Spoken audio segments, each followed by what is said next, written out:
오늘은 예수님의 정체성 5번째 시간으로 나는 부활이요 생명이다 라는 제목으로 하나님의 말씀 우리 함께 나누고자 합니다. 오늘 본문인 이 요한복음 11장의 가장 중요한 사건은요, 예수님께서 이 죽은 나사로를 다시 살리시는 이 기적, 그 사건이 오늘 본문 11장의 가장 중요한 중심 내용입니다. 이 놀라운 기적은 예수님이 누구신지를 보여주는 요한복음에 나오는 이 표적들, 7가지 표적이 나오는데 그 표적들 가운데 맨 마지막 7번째에 해당하는 표적이 오늘 이 죽은 나사로를 살리신 이 표적입니다. 근데 여러분, 이 죽은 자를 살린다. 예수님께서 지금까지 행하신 기적은 병든 자를 고치고, 그리고 이 물고기 2마리, 보리떡 5개로 이 사람들을 살리고 하는 그런 기적들이었는데, 지금까지 보여주셨던 기적과는 차원이 다른 이 죽은 자를 살린다는 이 엄청난 이 놀라운 기적을 이 마지막 표적에서 예수님께서 이것을 행하시죠.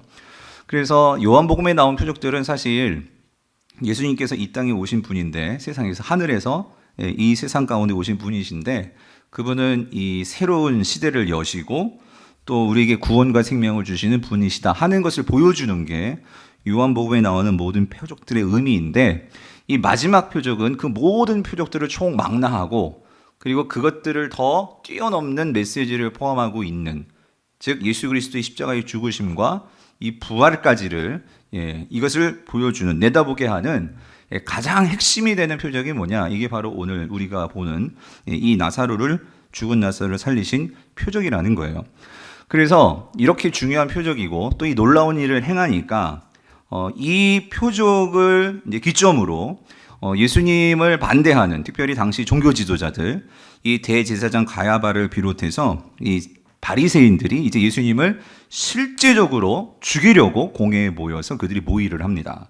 그래서 오늘 보면 11장 53절을 보면 이렇게 나오죠. 이날부터가 뭐냐면 나사로를 살리신 이 기적을 행한 날부터는 그들이 예수를 죽이려고 어떻게 했대요? 이 모의하니라. 그래서 이제 실제적으로 예수님을 죽이려고 이런 일들이 이제 시작이 되는 그런 상황이 오늘 이 나사로 사건과 맞물려서 시작이 되었다라는 것입니다. 왜 그러냐면 엄청난 기적을 행하니까요, 사람들이 그 예수님을 보고 이제 막 메시아라고 믿는 사람들도 늘어났고, 예수님의 영향력이 이제 점점 더 커지는 것을 이 종교 지도자들이 이제 실감을 한 거죠. 그래서 이런 상황 속에서 예수님께서 이런 상황의 배경 속에서 자신을 선포한 예수님의 자기 선언이 뭐냐면 나는 부활이요 생명이다, 이 말씀을 하셨다는 거예요. 사실 이 말씀은 나사로가 죽었잖아요. 그래서 이 죽은 나사로를 놓고 슬퍼하는 이 마르다 마리아, 그들에게 너의 오빠가 살아날 거야 하는 것을 말씀해 주시는 것이기도 하지만, 더 궁극적으로는 이제 곧 예수님이 어떻게 되실까요? 십자가에 달려 죽으신단 말이죠. 죽으시고 나서 다시 살아나실 것을, 부활하실 것을 말씀하시는, 예언하시는, 가르쳐 주시는 그 의미가 오늘 우리가 보고자 하는 예수님의 정체성이라는 거죠. 그래서 오늘 이 의미, 부활이 뭐고 생명이라는 이 자신의 이 정체성의 선언이 무슨 의미인지에 대해서 오늘 조금 더 구체적으로 우리가 이 시간에 살펴보려고 합니다. 자, 우리 17절을 다시 한번 읽어볼게요. 같이 읽어보겠습니다. 시작. 예수께서 와서 보시니 나사로가 무덤에 있은지 이미 나으리라요. 자, 여기서 주목해야 할 표현은 나사로가 어디에 있었대요? 그러니까 이게 장사를 완전히 지낸 거예요. 그죠? 무덤에 들어갔죠? 들어갔을 뿐만 아니라 죽은 지가 얼마 지났어요? 나흘이 지난 거예요. 그러니까 이게 우리도 그렇지만 이 유대인의 관념상 이 죽은 지 나흘이다, 3일도 아니고 나흘이다, 이건 더 이상 소생이 불가능한 거죠. 그러니까 당연히 무덤에 집어넣었겠죠. 그리고 이 상태는, 그러니까 죽음이 완전히 이 생명을 집어 삼켜버린, 그러니까 도무지 소망을 기대할 수 없는, 다시 깨어난다, 다시 살아난다, 이런 것은 상상도 할 수 없는, 그래서 모두가 이제 절망과 비탄에 빠져서 죽음이 모든 나사로의 집을 다 뒤덮고 그의 식구들을 비탄에 빠지게 만들어버린 지금 이 상황이 이미 죽은 지 나흘이다라는 상황이라는 거죠. 그런데 여러분, 이러한 죽음과 어둠의 그림자가 완전히 지배하고 있는 이 나사로의 집에 자, 이제 누가 찾아오시냐면 예수님이 찾아오신다는 거예요. 근데 지금까지 우리가 살펴보았던 6장부터 시작해서 9장, 지금까지 살펴본 예수님의 정체성을 놓고 보면 예수님은 생명이시고 그리고 예수님은 빛이신 분이란 말이죠. 근데 그 분이 지금 죽음과 어둠으로 가득 찬 그곳에 뚫고 들어오시는 거예요. 예. 우리가 영적으로 보면 지금 이 어둠의 세력과 빛, 죽음의 세력과 생명, 자, 이것이 이제 충돌하는 그 위치에 이제 우리가 직면을 하게 되는 건데 과연 어떤 일이 벌어질까?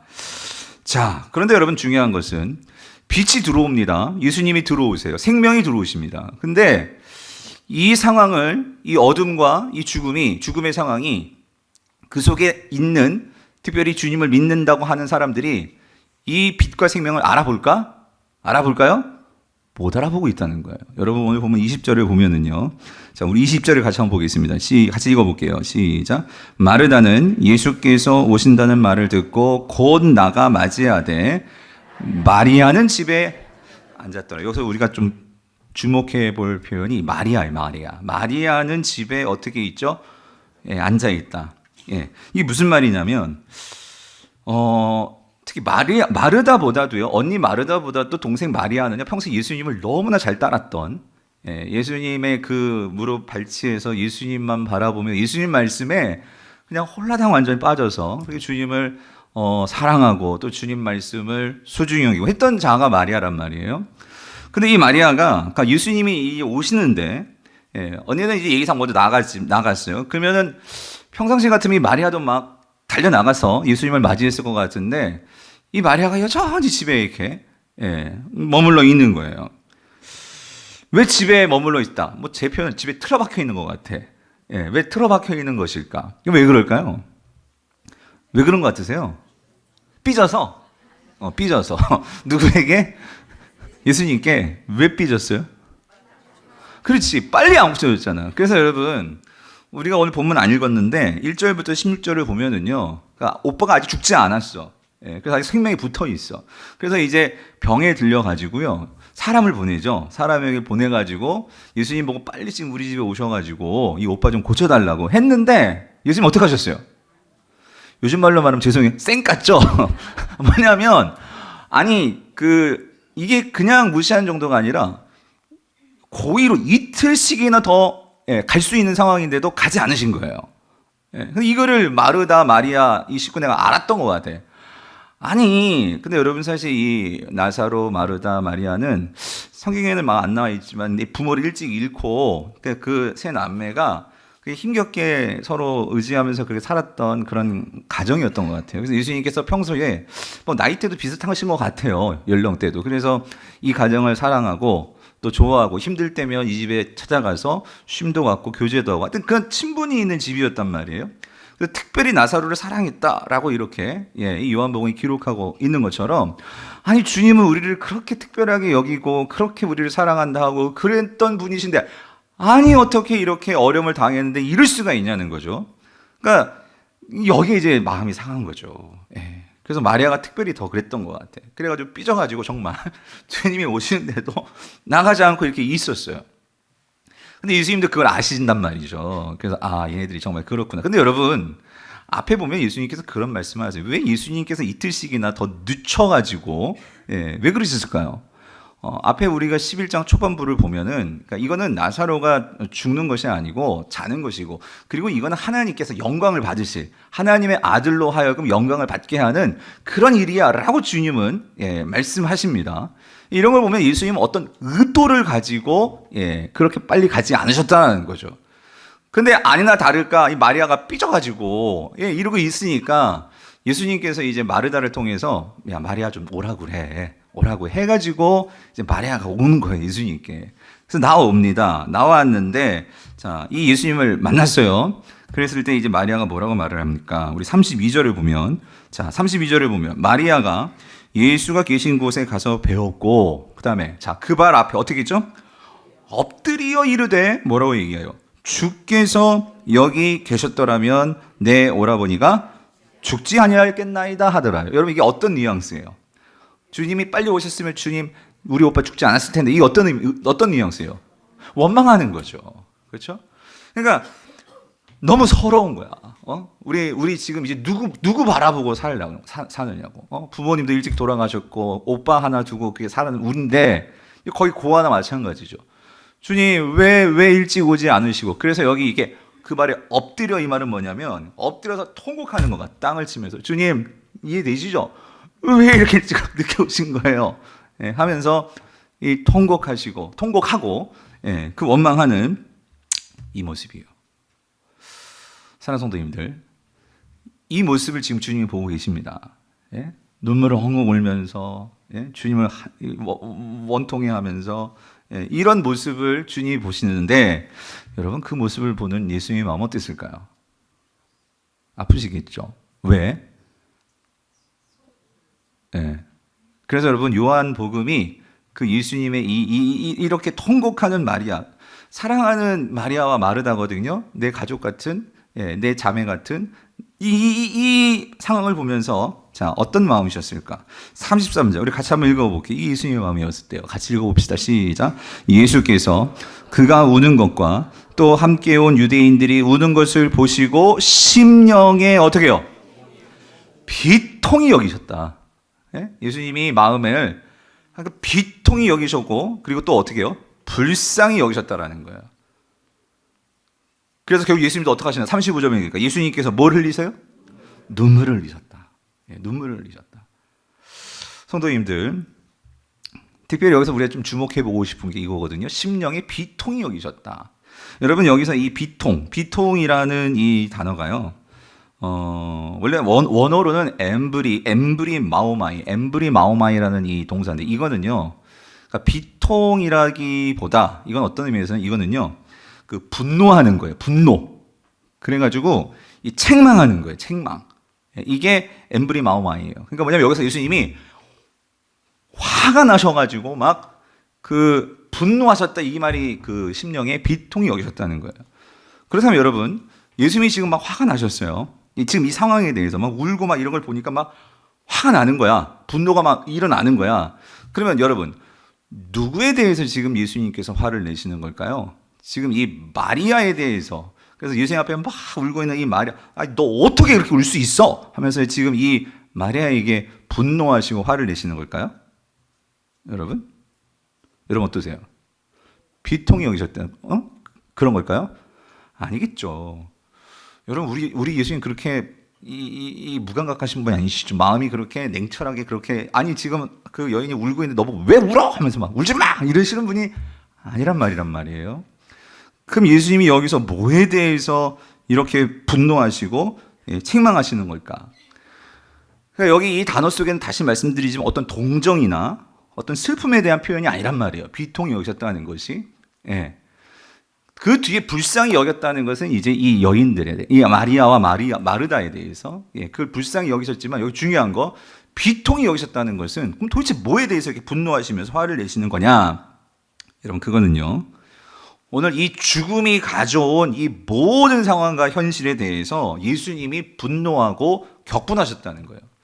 죄의 결과로 인해서 이 땅에 죽음이 들어오게 되었고 이 죽음 때문에 내가 사랑하는 이 나사로와 이 마르다 이 가정 가운데에 모든 것을 다 무너뜨리고 지금 그 생명의 빛이 들어왔는데도 그것을 제대로 보지 못하게 만드는 이 죽음의 권세와 사단이 이 모든 것들을 이렇게 만들어버린 하나님께서 태초에 모든 것을 보시기에 심히 좋았다라고 만들었던 이 세상에 대해서 모든 사람들에게 이 죽음을 통해서 모든 관계와 모든 것들을 엉망진창으로 만들어버리고 이 하나님의 좋은 것들을 누리지 못하게 만들며 그의 삶을 완전히 포기하게 만드는 이 상황에 대해서 주님은 뭐 하셨다고요? 분노하셨다는 거예요. 격분하셨다는 거죠. 뿐만 아니라 그 빛과 생명이 지금 그 앞에 있는데도 불구하고 기뻐하지 못하고 환호하지 못하는 이 상황에 대해서 예수님은 안타까워하시면서 지금 눈물을 흘리셨다는 거예요. 그래서 여러분 이러한 비통한 이 현실이요. 빛이 세상 가운데 들어왔고 생명이 찾아왔는데도 불구하고 그에 대해서 기뻐하지 못하고 이 죽음에 완전히 사로잡혀서 모든 것이 다 끝난 것처럼 그렇게 주저앉아 있는 이 현실에 대해서 여러분 사실 요한복음은요.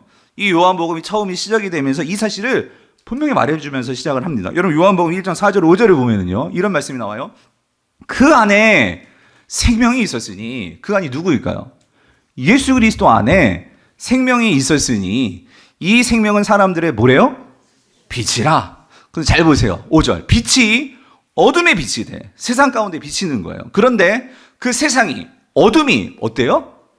깨닫지 못하더라는 거예요, 여러분. 여러분, 오늘 현실이 그렇다는 거예요. 예수 그리스도께서 이 땅에 오셨고, 우리가 얼마 전에 성탄절을 보냈죠?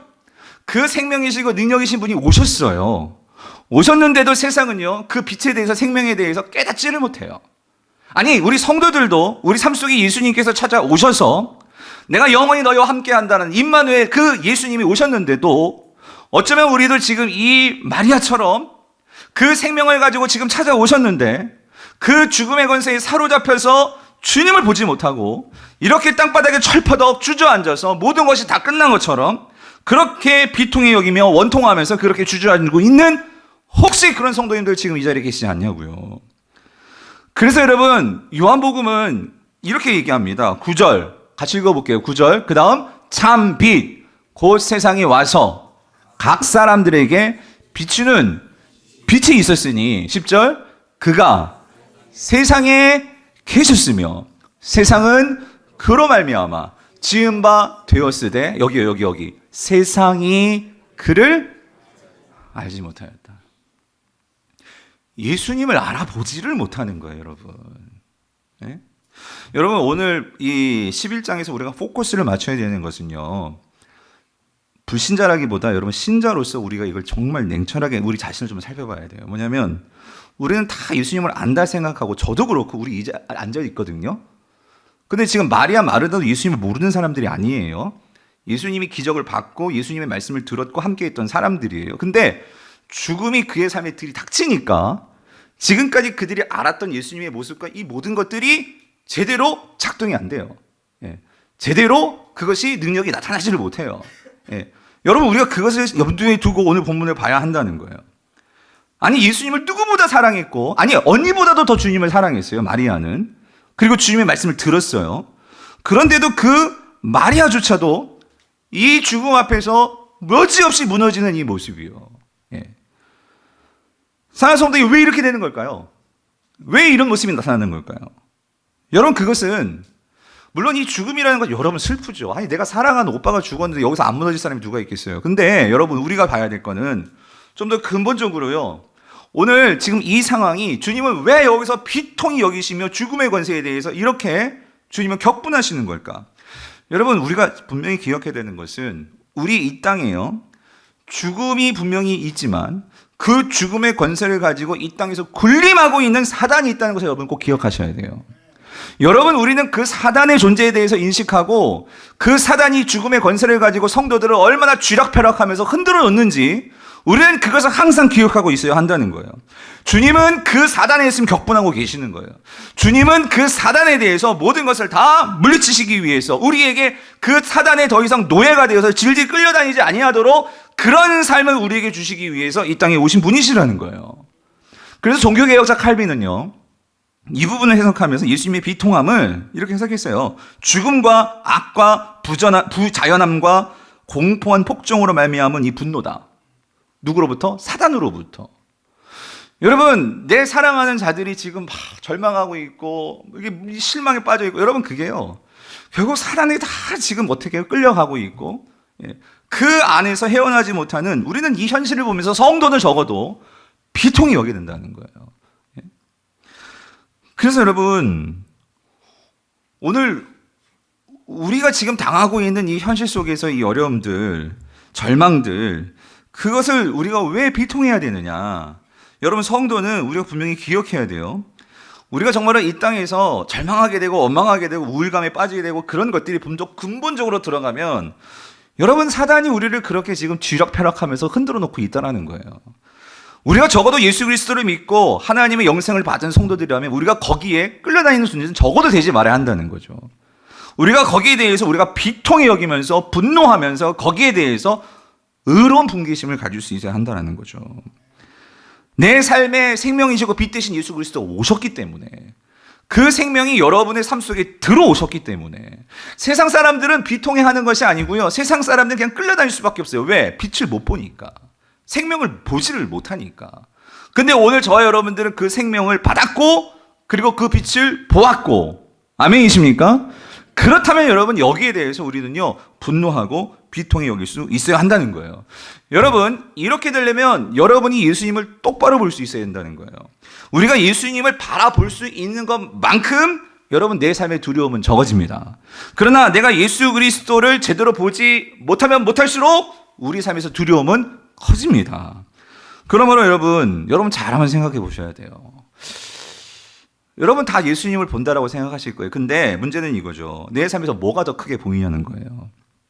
죽음의 권세냐, 지금 내 발 앞에 계신 예수 그리스도냐, 어느 게 더 크게 보이냐고요. 우리의 삶을 어둡게 만들고 우울하게 만들고 절망스럽게 만드는 것은 여러분 아직 내가 내 앞에 서 계시는 이 예수 그리스도가 크게 보이는 것이 아니라 우리는 여전히 후자 이 문제예요. 이 문제 덩어리가 크게 보이니까 우리는 더 거기에서 절망하게 된다는 거죠. 그래서 여러분 오늘 여러분의 삶에, 저의 삶에 이러한 죽음의 권세와 이 영향력 아래에서 소망 없이 절망 가운데 살아가고 있는 특별히 이 성도들, 그 성도들을 향해서 오늘 주님은요 마르다를 통해서, 마리아를 통해서 우리에게 말씀해 주시는 메시지가 있어요. 여러분 우리 이걸 귀담아 들어야 돼요. 여러분 예수님은 마리아를 만나기에 앞서서 먼저 마르다를 먼저 만나셨어요. 오늘 본문에서. 그래서 이 대화가 나와요. 대화가 나오는데 아주 놀라운 말씀을 주십니다. 여러분 먼저 21절을 보면 마르다가 예수께 여짜오되 주께서 여기 계셨더라면 내 오라버니가 죽지 아니하였겠나이다. 이거 마리아하고 똑같은 말을 하죠. 예. 자, 그러니까 빨리 오셨으면 주님, 분명히 주님 살려가지고 우리 이렇게 얼음 당하지 않았을 텐데 왜 늦게 오셨어요? 이거 얘기한 거예요. 그런데 마르다는 다른 점이 하나가 있어요. 마르다는 이렇게 얘기하고 그러면서 이런 어떤 신앙 고백 같은 비슷한 얘기를 합니다. 22절이에요. 같이 읽어볼게요. 시작. 그러나 나는 이제라도 주께서 무엇이든지 하나님께 구하시는 것을 하나님이 주실 줄을 아나이다요. 여러분 말로만 보면 되게 믿음이 있어 보이는데 그대로는 솔직히 들어가 놓고 보면 이거 완전 허당이에요. 무슨 말이냐면, 그러니까 이렇죠. 마르다는 예수님을 보면서 평소에 하나님과 친분이 있는 것처럼 분명히 보았던 것 같아요. 그래서 예수님이 하나님께 구하시는 것은 하나님이 다 들어주시는 것 같이 보았고 믿었어요. 그래서 지금 이 상황에서 그걸 말하는 거예요. 뭐냐면, 예수님, 우리 이렇게 슬픔 당했어요. 그러니까 이제 예수님, 이제 오빠는 죽었으니까 우리를 위해서 하나님의 위로를 빌어주세요. 그리고 이제 죽은 오빠에 대해서는 그 하나님 좋은 곳에서 하나님과 잘 지낼 수 있도록 그렇게 기도해 주세요. 아마 그런 뜻이 주께서 무엇이든지 하나님께 구하는 것을 들어주실 거예요. 이 의미가 아닌가 싶은 거예요. 이게 왜 그러냐면 여러분 이렇습니다. 아쉽게도 마르다는요, 만약에 무엇이든지 속에 이런 바람이요, 죽은 오빠를 다시 살려주세요, 이런 구함이 없습니다. 그리고 이런 생각은 하지도 못합니다. 분명히 주님은요, 그 오빠가 죽었는데 이 오빠를 살리기 위해서 온 거거든요. 생명으로서 찾아온 거거든요. 그런데 마르다도 그렇고 마리아도 그렇고 그 생각으로 나아가지를 못해요. 죽음에 사로잡혀서 죽음을 뛰어넘는 주님을 믿고 신뢰하는 그 믿음으로서의 생각을 하지를 못한다는 거예요. 이게 무슨 말이냐면 우리가 뒤에서 보면 알겠지만 이 마르다는요, 예수님을 믿는다고 얘기를 해요. 그렇지만 이 예수님이 이제 이들을 데리고 그 오빠가 갇혀있는, 오빠가 들어가 있는 그 무덤 속에 가요. 돌무덤 앞으로 가요. 거기서 마르다에게 얘기하죠. 이 돌을 옮겨라.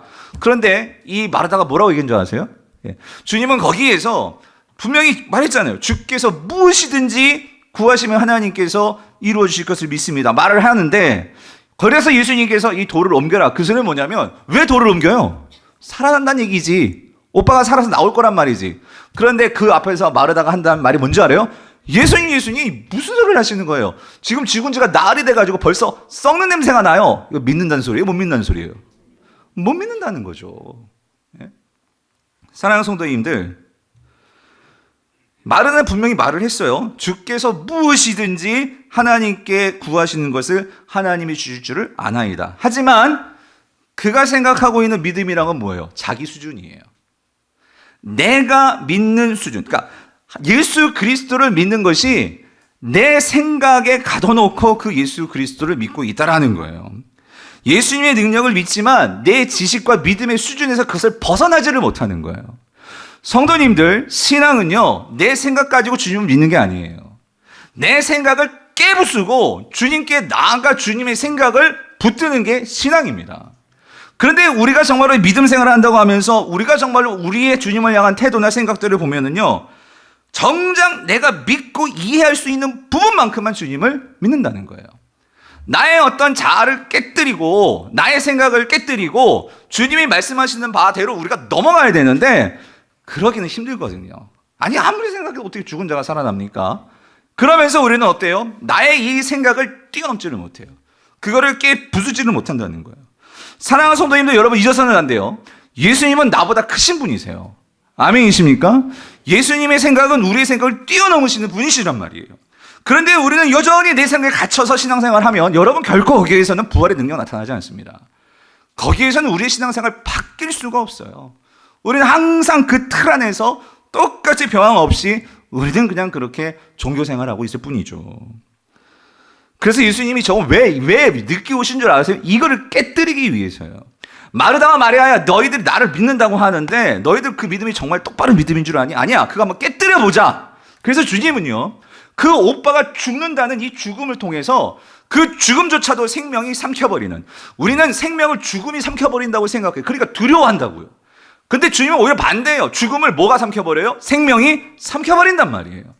주님은 그 생각을 주시고자 이 집에 이런 문제를 가지고 늦게 찾아오시는 거죠. 그래서 오늘 주님이 마르다에게 이런 말씀을 하세요. 23절 보세요. 23절, 예수께서 이르시되 내 오라비가 어떻게 된대요? 다시 살아나리라 라고 말씀하셨어요. 여러분, 이 말씀은 어떤 의미예요? 내가 너 오빠를 뭐 하겠다? 살리겠다 이거잖아요. 근데 여러분 참 재미있어요. 주님은 이렇게 말한 건데 마르다는 이걸 어떻게 해석해낸 줄 아세요? 그러니까 신앙생활이 내 생각이 깨지지 않으면은요, 이렇게 말씀하시니까, 여러분 만약에 지금 오빠 죽었어요. 근데 예수님께서 이렇게 말씀하세요. 네 오라버니 다시 살아날 거야. 그럼 주님을 믿고 신뢰한 자라면 사는 성도라면 어떻게 대답하겠어요? 그지? 그거죠. 아멘, 믿습니다. 그래야 되는 거 아니에요? 여기 그런 거 없어요. 예. 뭐가 나오냐면 뭐 이상한 말을 붙입니다. 24절 보세요. 뭐라고 얘기해요? 마르다가 이르되, 하여튼 설명이 길어요. 마지막 날 부활할 때에는 다시 살아날 줄을 내가 믿습니다가 아니라 내가 뭐예요? 아나이다 이거예요. 무슨 말이에요? 내 지식 가지고 예수님 말씀하신 것을 그대로 받는 게 아니라 내 생각과 경험으로 주님의 그 말씀을 해석하고 있어요. 여러분, 여기서 능력이 나타나겠어요, 여러분? 신앙생활이 하나님의 말씀을 가지고 내가 이해할 수 있고 내 경험과 내 판단과 내 지식으로 그 말씀을 해석하고 그거를 받아들이니 여러분 거기서 능력이 나타나겠냐고요. 이게 무슨 말이냐면 쉽게 말하면 이거예요. 마지막 날 부활 때에는 다시 살아날 줄을 내가 아나이다. 이 말이 뭐냐면은요, 예수님 맞아요. 나도 죽고 이제 마지막에 천국 가면 그때 우리 다 살아서 천국에서 내 오빠 만날 거 나도 알아요. 무슨 말인지 이해되세요? 주님은 지금 내가 살리겠다는 거예요. 내가 생명이고 내가 부활이기 때문에 나 그거 할 수 있거든? 그러니까 내가 살릴 거야 라고 말하는데 그걸 그렇게 받아들이는 게 아니고 뭐예요? 내가 알고, 어떻게 죽은 사람을 예수님이 살려? 그래. 예수님 지금 말씀하시는 것은 나도 죽고 나도 천국 가서 다 살아서 만나는 거 이루고 있는 거예요, 여러분. 여러분, 물론 장래의 부활이 있어요. 근데 예수님이 지금 초점은 뭐냐면요, 예수 그리스도가 이 땅에 오신 목적이 뭐냐고요. 이 죽음의 권세와 사단의 권세를 이기심을 보여주기 위해서 이 땅에 오셨는데 성도는 여전히 그 사단의 굴레와 사단의 죽음의 권세 안에서 그냥 그렇게 어둠에 사로잡혀 살아가고 있다는 거죠. 사랑하는 성도님들, 주님의 선포하시는 바, 여러분 이것이 저와 여러분들에게도 주님은 말씀하세요. 지금 나의 삶 속에서 주님은요 부활을 이루시겠다라는 거예요. 여러분 믿으십니까? 이게 무슨 말이냐면, 그래서 여러분 25절 보세요. 그래서 예수님께서 다시 한번 정신 차리라고 이렇게 말씀하십니다. 25절에 예수께서 이르시되, 야 내가 부활이라고. 먼 미래에서만 일어나는 그 부활이 아니라 이제 이 현재에서 내가 부활을 보여줄 거야. 부활이고 나는 뭐라고요? 생명이니까 나를 뭐하는 자, 믿는 자는 어떻게 된대요? 죽어도 살겠고, 그리고 26절. 무릇 살아서 나를 믿는 자는 영원히 죽지 아니하리니 이것을 내가 믿느냐라고 말하는 거예요.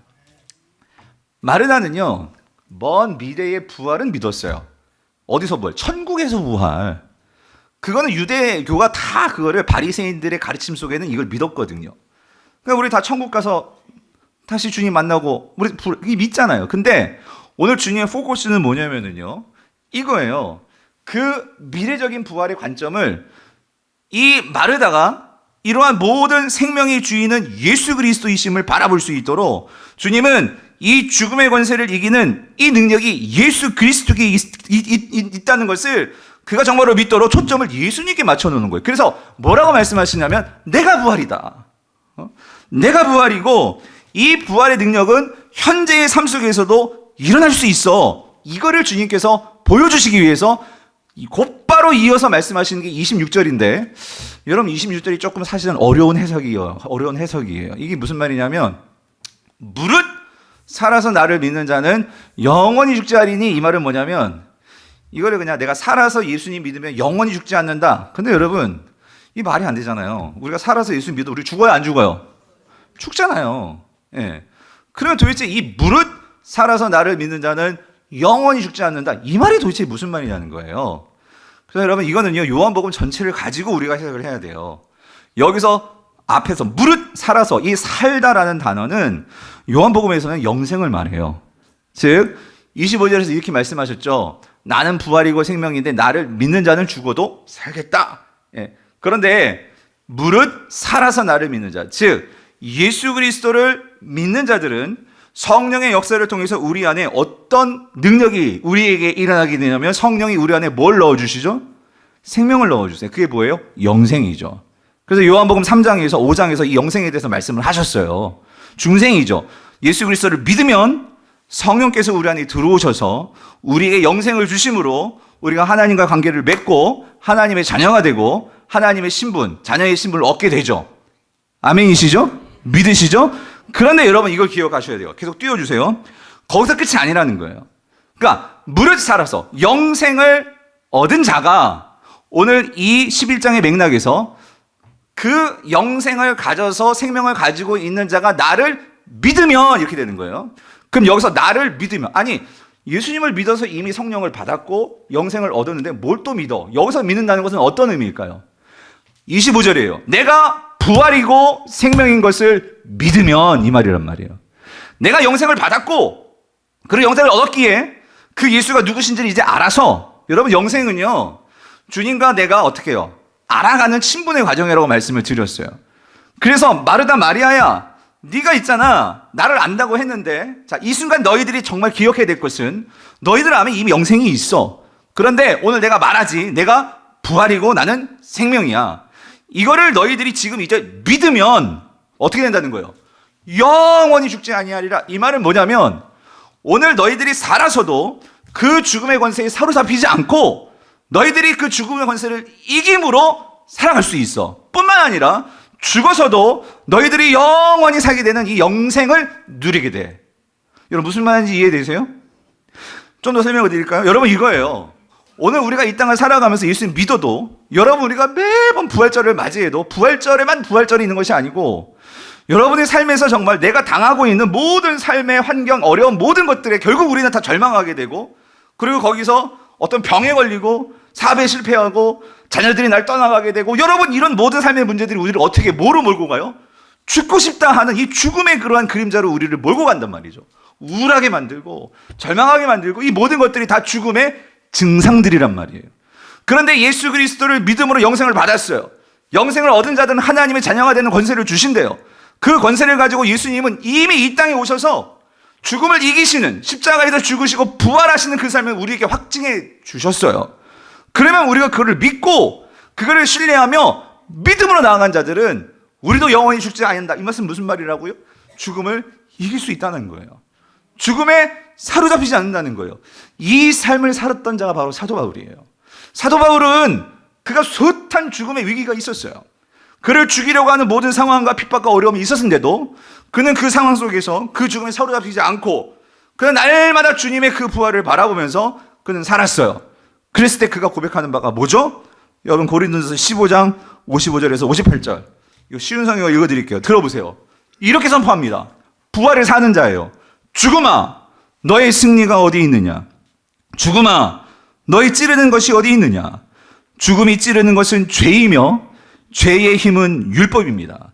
그러나 우리 주 예수 그리스도를 통해 우리에게 승리를 주시는 하나님께 감사합니다. 그러므로 나의 사랑하는 성도 여러분, 굳게 서서 흔들리지 말고 항상 주님의 일을 위해 자신을 들이십시오. 주님을 위해 일한 여러분의 수고는 결코 헛되지 않는 것임을 기억하시기 바랍니다. 사랑하는 성도님들, 얼마나 많은 죽음이 이 바울을 죽이려고 하고 그를 좌절시키려고 하고 얼마나 그에게 찾아왔습니까?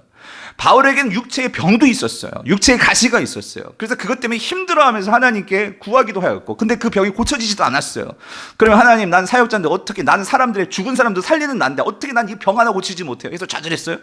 좌절할 뻔했어요. 근데 하나님께 3번 기도했죠. 그랬을 때 네 은혜가 너에게 족하다 하는 하나님의 말씀을 들었을 때에 그는 그것조차도 어떻게 해요? 이 죽음의, 이 그림자 죽음의 권세도 어떻게 해요? 그 주님의 그 생명력으로 모든 것들을 선포하면서, 죽음아 너의 승리가 어디 있느냐 선포하면서 그는 그것들을 이겨낼 수 있었다는 거죠. 뭐가 이렇게 그를 살렸냐고요? 예수 그리스도의 부활이에요.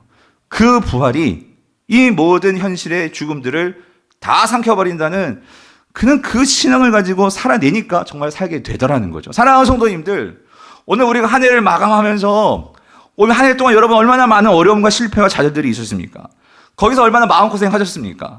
그런데 여러분, 우리가 기억해야 될 것은 오늘 이 말씀이요, 예수님께서 우리에게 하시는 이 말씀이요, 예수께서 이르시되 나는 부활이요 생명이니 나를 믿는 자는 죽어도 살겠고 무릇 살아서 믿는 자는 영원히 죽지 아니하리니 이것을 내가 믿느냐.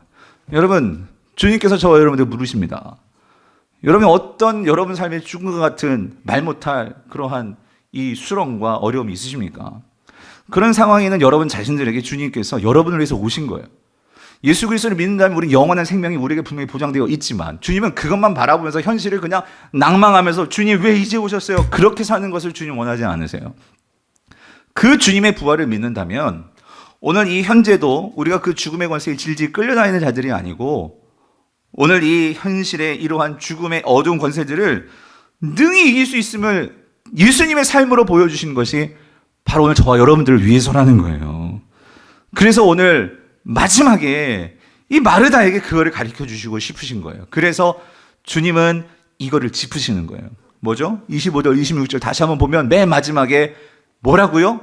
이것을 네가 믿느냐? 네. 여러분 정말 이것을 믿으십니까? 여러분 정말 나의 삶에서 정말 이 예수 그리스도가 승리가 되심을 여러분 정말 믿으십니까? 여러분 정말 우리가 믿는다면 우리의 삶이 어떻게 될까요? 그래서 여러분, 우리가 이 예수님의 이 부활의 능력에 접속할 수 있는 코드가 있다면 여러분, 그건 믿음이에요, 믿음. 근데 여러분, 이 믿음이 보셨죠? 마르다와 마리아의 믿음이 없었어요? 아니, 믿었다니까요. 근데 문제는 뭐예요? 그들의 믿음은 뭐죠? 생각의 믿음이에요. 단지 말로서의 믿음이라고요.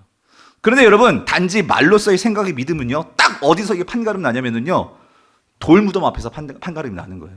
예. 실제적인 삶 속에서 그 문제 앞에서 딱 판가름이 나는 거예요. 예수님께서 딱 돌을 옮겨라 할 때 딱 나오는 거예요. 뭐냐면 생각으로 말로는 믿었거든요. 분명히 오늘 26절에서 이것을 내가 믿느냐라고 말했을 때 여러분 성경 보세요. 성경 27절에서 마르다가 뭐래요? 맨 마지막 보니까 내가 뭐예요? 믿나이다 라고 얘기를 했어요. 근데 믿었어요? 돌무덤 앞에서 여지없이 무너졌다고요. 믿기는 뭘 믿어요? 무슨 말이냐면 여러분, 예수님이 요구하시는 믿음은 단지 말로서의 믿음이 아니에요. 예수님이 요구하시는 믿음은 단지 생각으로서의 믿음이 아니라고요. 예수님께서 요구하시는 믿음은 삶의 방식으로서의 믿음이라는 거예요. 여러분, 19세기 철학자 모리슨 브롱델이라는 사람이 있어요. 철학자인데 그는 이렇게 얘기했어요. 어떤 사람이 진정으로 믿는 것이 무엇인지 알려면 그의 말을 듣지 말고 행동을 관찰하라 그랬어요. 행동. 어떻게 행동하는지를 봐라. 성도님들, 믿음은요, 행동으로서만 증명이 되는 거예요. 믿음은요, 여러분의 삶 속에서 여러분이 당한 문제 속에 여러분의 모습을 보면 내가 믿음이 있는지 없는지를 알 수가 있는 거예요. 부활하신 예수 그리스도를 내가 믿고 있는지 아닌지를 우리가 부활절에만 그것이 우리가 막 부활절 지킨다고 부활신앙이 있는 게 아니고요. 내가 지금 당한 삶의 문제 속에서 여러분 그 부활신앙이 있는지 없는지를 우리가 거기에서 판가름할 수 있다는 거예요. 그래서 여러분 이 부활의 생명과 부활의 능력은 여러분 우리 삶에 이 스며들도록 여러분들이 정말로 그걸 구하셔야 돼요. 무슨 말이냐면 여러분 어떤 병에 걸렸어요. 그런데 주님 그 병에 걸렸는데 그 앞에서 내가 정말 어떤 태도를 보이느냐. 그것 때문에 다 모든 것이 다 무너진 것처럼 그렇게 산다면 여러분 그 사람은요 예수 그리스도의 부활과 능력을 생명을 믿지를 못하는 거예요. 여러분이 어떤 삶을 살았는데 원치 못하는 생각하지도 못했던 어떤 사업에 실패를 당했어요. 좌절을 만났어요. 그러니까 여러분 원통하죠. 그리고 어떤 사람이 나를 배반했어요. 막 죽이고 싶을 정도로 막 그냥 내 마음에서 복수심이 일어나죠. 여러분 그럴 때 거기에 내가 그냥 그렇게 끌려가면서 내 삶이 그것 때문에 완전히 다 주저앉는다면 여러분 그건 부활신앙 없는 거예요. 여러분 이 부활이라는 단어 있잖아요. 이 부활이라는 단어가 이게 아나스타시스라는 헬라어인데 이거 원래 부활이라는 단어의 뜻은요. 일으키다예요. 일으키다. 여러분 주님은요. 여러분의 삶의 자질에서 일으키시는 분이세요. 세상은 여러분을 끌어내리는 게 세상이에요. 어떻게든지 무너뜨리려고. 그러나 주님은 거기서 우리를 어떻게 하신다고요? 일으키신다고요. 여러분 부활신앙은 그거예요. 내가 어떤 병이 있든 내가 어떤 실패를 했든 내가 사람들이 모욕을 당했든 우리는 그렇게 되면 거기 무너져. 그런데 부활신앙은 뭐예요? 우리를 일으킨단 말이죠. 여러분 이 부활을 갖게 되시기를 간절히 바랍니다. 리지오 테라스라는 분이 이런 말을 했어요. 그 무엇도 당신을 뒤흔들지 못하게 하라. 그 무엇도 당신을 두렵게 하지 못하게 하라. 모두가 다 지나가는 것이지만 부활하신 하나님만이 홀로 남으신다. 부활하신 하나님만 홀로 남으신다. 여러분 아멘이죠. 여러분 성도가 제대로 믿어야 이 부활이 내 것이 되는 거예요. 여러분 영원히 남는 것은 오직 주님뿐이래요. 영원히 남고 우리와 함께 하시는 분은 살아계신 우리 예수 그리스도 한 분뿐이십니다. 그러면 여러분 무엇을 믿고 여러분이 따라가야 되겠냐고요. 오직 예수 그리스도이심을 믿습니다.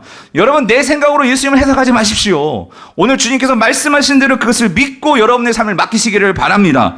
그럴 때 오늘 여러분의 삶에서도 이 부활의 능력, 생명의 능력이 오늘 이 여러분의 삶의 현장에서 나타나고 그것이 여러분과 여러분의 가정과 우리를 일으켜 세워주실 줄 믿습니다. 이 부활을 누리시기를 간절히 축원합니다.